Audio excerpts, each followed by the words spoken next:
here on ozone for some specifics. If you go and you do the experiment, you'll find the bond length is 128 picometers.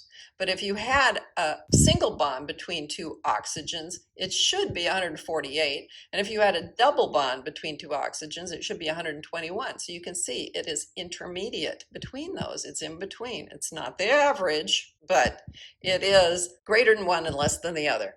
And there are various tables that you can go look at to see that. It's table 4.6, and it has the average lengths and energies of bonds. So you can see single, double, triple, and how the bond length gets shorter as you get more bonds, and the bond energy gets stronger as you have more bonds. So that just showed us that that bond order, as it gets bigger, the bond length decreases with some specific numbers in that table. So what is a bond order? Well, the bond order is just the average.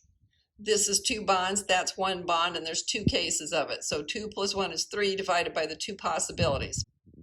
So the bond order is 1.5, and here are a couple of examples where you might have found the numbers that we were talking about earlier, where there was a single bond between two O's and a double bond between two O's. Let's calculate a different bond order just for grins, and it's going to be for nitrate, because we did nitrate. We saw that there were 3 different ones, right? 3 different possibilities for drawing a resonance structure.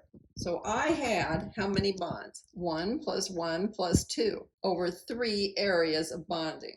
In every case, my resonance structure was like that: a single bond, and a double bond, and 3 different areas in which there was a bond between nitrogen and oxygen. So that gives you a total of 4/3 for the bond order. Bond energies, that's the energy that it takes to break a mole of bonds, because if we're talking about just one, it's going to be a very small number. We need to have it be something macroscopic so we can go measure it easily. And it will depend on the structure of the molecule. So in that table, you'll see that the bond energies increases, the bond order increases. Meanwhile, here they have sizes of the radius for cases in carbon, nitrogen, and oxygen, where you're talking about single, double, or triple bonds. Now, oxygen doesn't form triple bonds, so that doesn't show here. But you can see that they are closer together when there is a double bond compared to a single bond. And this is a radius, so you end up doubling that to see what the distance between them is. So double bonds get shorter, triple bonds are the very shortest. And here is the list of the energies. So if you were trying to disconnect a carbon and a hydrogen, it's a higher energy than if it was between 2 carbons. Well, that's interesting. Why is that? Well, partially it's because the hydrogen is so small. So this bond is shorter. Okay, if it's shorter, it's going to take more energy. This double bond is more. Here is one way of stating that you have a bond order that is intermediate between 1 and 2. And for a particular one, here's 518, which is between the 300 and the 600. And then if you actually have a triple bond between 2 carbons, lots of energy required to break that.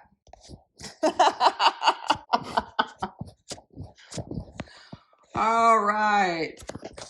So let's take a look. I'm going to just concentrate on up here in the periodic table, because a lot of these elements that are nonmetals like to form diatomic gases. Nitrogen, oxygen, and fluorine all form diatomic gases. In the case of fluorine, it does it with a single bond. In the case of oxygen, it's a double bond. And in the case of nitrogen, it is a triple bond. And here are the bond energies required to break them. So you can see this single bond, about 100.5, right? This nearly 500 for a double bond, and this over 900 for a triple bond. So, okay, single bond's weaker than a triple bond. Not surprising. Now, here's the thing. It's not exactly additive. So double and triple bonds aren't exactly the same as single bonds. It's not like I'm just adding single bonds together. And so here's a figure that shows you a single carbon-carbon bond, how much energy it takes. a double bond between carbons, how much it takes, and a triple bond between carbons, how much it takes. Now, if you took this number for single and you just said, oh, I think they'll probably be the same as 3 singles. So they just added 3 singles up, stacked them on top of each other, and guess what?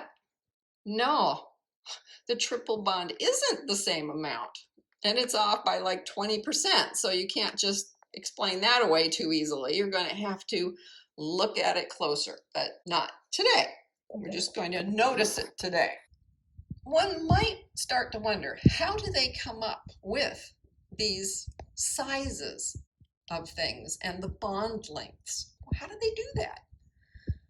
Well, essentially what they do is they figure out one and then they start combining it with other things, and they just work their way through the table, adding one at a time as they change elements out.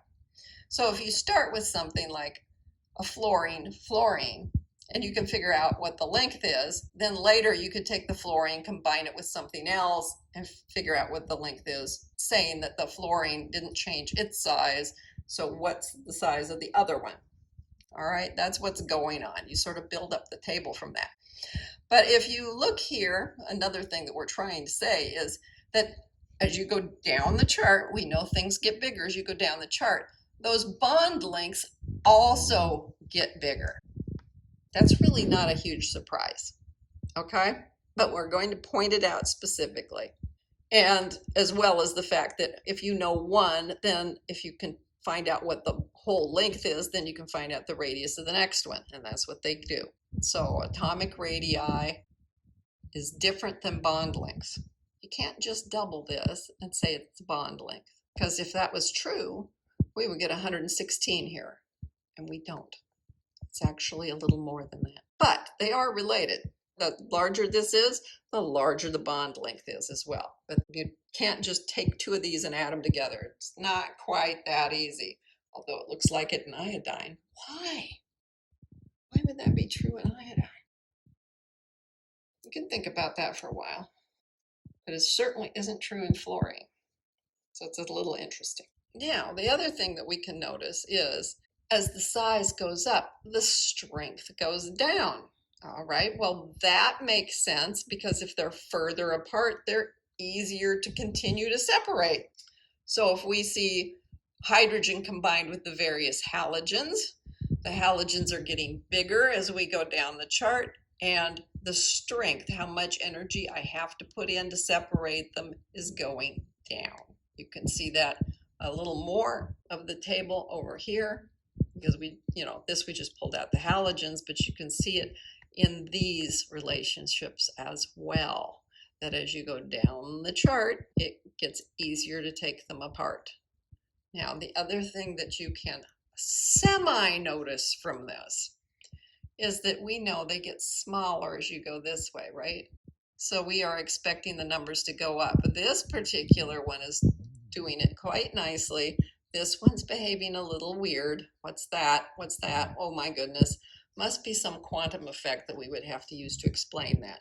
But in general, as the size gets bigger, the strength goes down.